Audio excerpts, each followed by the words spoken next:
Now for the magic. We need to teach the phone where the mat is. Download the KaiLab Robot Tracker app on your smartphone from either the App Store or the Google Play Store. Open up the app and scan your serial number barcode from the KaiLab Quick Start Guide. Once the serial number is scanned, the app will guide you on how to calibrate the mat. Start at the logo side of the mat. Hold your phone up so the camera sees all the QR codes on the mat.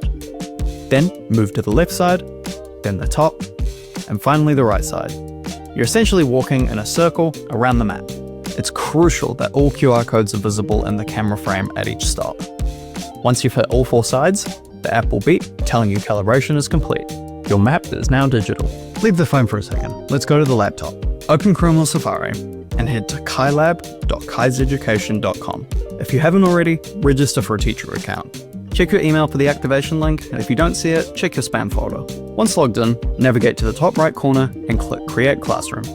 Give your classroom a fun name and click Save. As soon as you save, the system creates a unique QR code for your class. The QR code is the key to linking your robots and your students to your lesson. Keep the screen open, because we need to scan this code with our phone in the next step. In the next video, we'll show you how to link your phone, digital classroom, and robots all together.